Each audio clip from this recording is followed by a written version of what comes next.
आप सबों को जय मसीह की न्यू क्रिश्चियन क्राइस्ट चैनल में आप सबों का स्वागत है। और इस समय हम स्टडी कर रहे हैं कुलुसियों की पत्री, और हम पहुंचे कुलुसियों की पत्री पहला अध्याय और उसके 11वें पद से हम आगे देखेंगे। और हमने ये जाना था इसके पहले वीडियोस में कि कैसे कुलुसियों की कलीसिया को जब स्थापित किया गया था वहां पे फ्रास के द्वारा, तो वहां पे बहुत सारे जो विश्वासी थे वो बैकस्लाइडिंग हो रही थी, और पौलुस इसलिए उनके लिए प्रार्थना और चिंता करते हुए रोम से, जबकि वो बंदी गृह में था रोम में, वहां से उनके लिए कंसर्न रखा है और वहां से ये लेटर लिख रहा है ताकि जो ये लोग हैं ये और मजबूत हो सके विश्वास में, और विश्वास में मजबूती के साथ साथ ये एंड्योरेंस और सहनशीलता में आगे बढ़ सके। आज का जो है विषय है सहनशीलता के ऊपर ही है, जिसको एंड्योरेंस कहा जाता है। सहनशीलता मैं पढ़ रहा हूँ 11वां, उसकी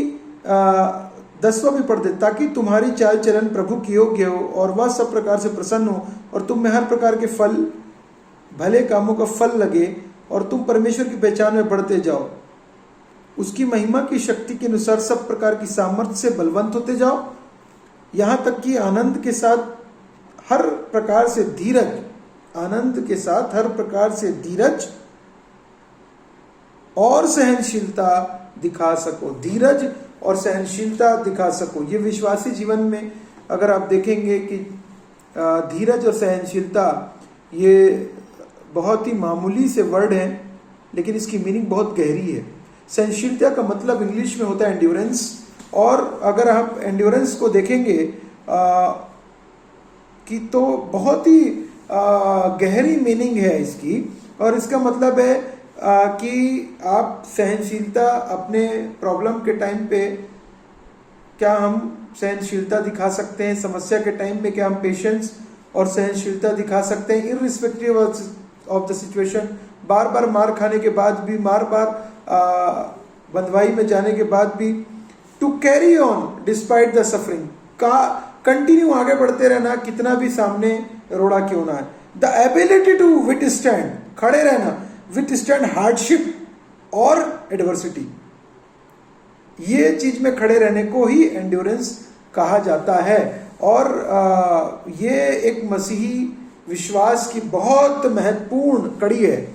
और बिना, आप देखेंगे कि जितने भी प्रचारक, जितने भी प्रभु यीशु मसीह के दास, मिशनरीज, जितने भी, वो एंड्योरेंस, उनके अंदर सहनशीलता कूट कूट कर भरी थी और परमेश्वर ने, और साथ ही उनके अंदर धीरज, और साथ ही इन सब के ऊपर आनंद, ये कूट कूट कर उनके अंदर भरा होता था, तभी तो वो स्टैंड कर पाते थे। आइए मैं निकाल के 2 वर्ड आपके सामने पढ़ूंगा, और मैं आपके सामने पढ़ रहा हूँ पौलुस का ही 2 कुरिन्थियों 6 पढ़ रहा हूँ, कि देखिए कैसे पौलुस बोल रहा है, एंड्योरेंस उसने कैसे रखा, कैसे उसने धीरज और सहनशीलता दिखाई। देखो मैं आपके सामने पढ़ देता हूँ, मैं आपके सामने 2 कुरिन्थियों 6:4 आपके सामने पढ़ रहा हूँ। परंतु हर बात से परमेश्वर के सेवकों के समान अपने सद्गुणों को प्रकट करते हैं, बड़े धैर्य से, बाइबल कह रही है, क्लेशों से, दरिद्रता से, संकटों से, कोड़े खाने से, कैद होने से, हुल्लड़ों से, परिश्रम से, जागते रहने से, उपवास करने से, पवित्रता से, ज्ञान से, धीरज से, कृपालुता से, पवित्र आत्मा से, सच्चे प्रेम से, सत्य के वचन से, परमेश्वर की सामर्थ से, धार्मिकता के तारों से जो दाहिने बाएं हाथों में है, आदर निरादर से, सुनाम और दुर्नाम और सुनाम से, यदि भी भरमाने वालों जैसे मालूम होते तो भी सच्चे हैं।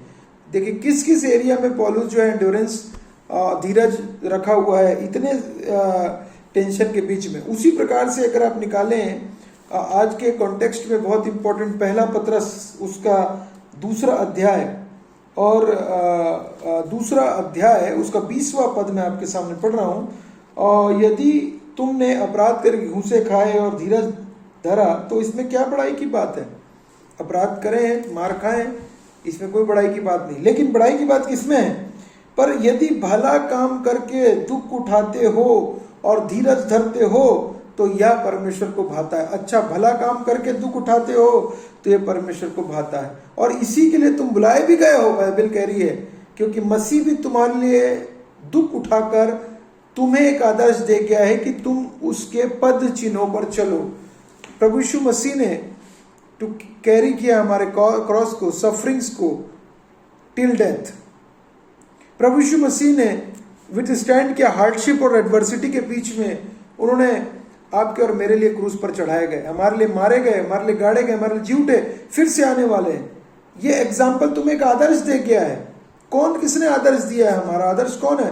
प्रभु यीशु मसीह है। और यही बात यहाँ पे पौलुस कह रहा है, कुलूसियों को ये बात कह रहा है। और यहाँ बाइबल में आगे कह रहा है, उसकी महिमा के शक्ति के अनुसार सब प्रकार की सामर्थ्य से बलवंत होते जाए, यहाँ तक कि आनंद के साथ हर प्रकार धीरज और सहनशीलता दिखा सको, और पिता का धन्यवाद करते रहो जिसने हमें इस योग्य बनाया कि ज्योति में पवित्र लोगों के साथ मिरास में सहभागी हो। और यहाँ पे बाइबल इसके आगे कह रही, धन्यवाद करते रहो। किसमें धन्यवाद करते रहो? अपने एंड्योरेंस के टाइम पे, अपने सताव के टाइम पे, आपके परसिक्यूशन के टाइम पे क्या हम रह सकते हैं? ये बहुत महत्वपूर्ण समय है। और छत्तीसगढ़ में जिस प्रकार से आप देख रहे हैं किस प्रकार से मसीहों के ऊपर सताव आया है, प्रारंभ हुआ है, और ये तो बस शुरुआत है। और ये इस पे हमारे लिए इम्पोर्टेंट है कि हम इस पे स्टैंड ले सकें, प्रभु यीशु मसीह के नाम के द्वारा हम खड़े हो सकें, हम प्रेयर कर सकें, हम जो सताए जा रहे हैं उनके लिए प्रार्थना कर सकें, उनको 2 वर्ड बोल सके परमेश्वर के वचन से, उनको धीरज धरने की 2 बातें कह सकें, पीस उनके लिए प्रार्थना कर सकें। परमेश्वर शांति का राजकुमार है कि उनको पीस दे। और इतने भयंकर परिस्थिति के बीच में भी वो एंड्योरेंस के साथ, सहनशीलता और धीरज के साथ मसीह विश्वास से पीछे न हटे, परंतु परमेश्वर के राज्य के लिए, उसकी ग्लोरी के लिए, उसके किंगडम के लिए फल लाने वाले हो सके। क्योंकि जितने भी मसीह के दास आज तक जिन्होंने मसीह शुभ कार्य किया है, वो कहीं ना कहीं सताए गए हैं, वो कहीं ना कहीं आग में डाले गए हैं, वो कहीं ना कहीं उनको मारा गया, पीटा गया, पथरवा किया गया, उनको थप्पड़ मारे गए, उनका अपमान हुआ है, अपमानित किए गए हैं, लेकिन उसके बाद भी वो keep on going despite suffering, keep on going, withstand hardship और adversity, but keep on going. Ability है ये, परमेश्वर का वचन कहता है एंड्योरेंस इज एन एबिलिटी। और 1 कुरिन्थियों 4:12 में भी कहता है, 1 कुरिन्थियों 4:12 भी आपके सामने पढ़ देता हूँ। 1 कुरिन्थियों 4:12, हम मसीह के लिए मूर्ख हैं परंतु तुम मसीह में बुद्धिमान हो, और अपने ही हाथों से काम करके परिश्रम करते हैं। लोग हमें बुरा कहते हैं, हम आशीष देते हैं, वे सताते हैं, हम सहते हैं, वे सताते हैं, हम सहते हैं। हम उसको दोबारा मारने पीटने नहीं जाते, हम सहते हैं। सहना, सहनशीलता, इसको बोलते हैं एंड्योरेंस। ये मसीह विश्वास का एक अहम हिस्सा है, और जिसके द्वारा हर जगह पे मसीहों ने एंड्योरेंस के द्वारा, जो कि एक gift of the Holi spirit है, प्रेम, आनंद, शांति, धीरज, कृपा, भलाई, विश्वास, नम्रता और संयम, धीरज, दोनों देख लीजिए, यही एंड्योरेंस है। सफरिंग, सहनशीलता, बहुत मुश्किल है सहनशीलता दिखा पाना, लेकिन परमेश्वर से सामर्थ्य मांगिए कि हम सहनशीलता दिखा सकें अपने समाज में, सहनशीलता हमारा समाज दिखा सके, हमारे लोग दिखा सकें, हमारे परिवार सहनशीलता दिखा सके। सब तमाम बातों में प्रभु यीशु मसीह को महिमा मिले। आप सबों को जय मसीह की।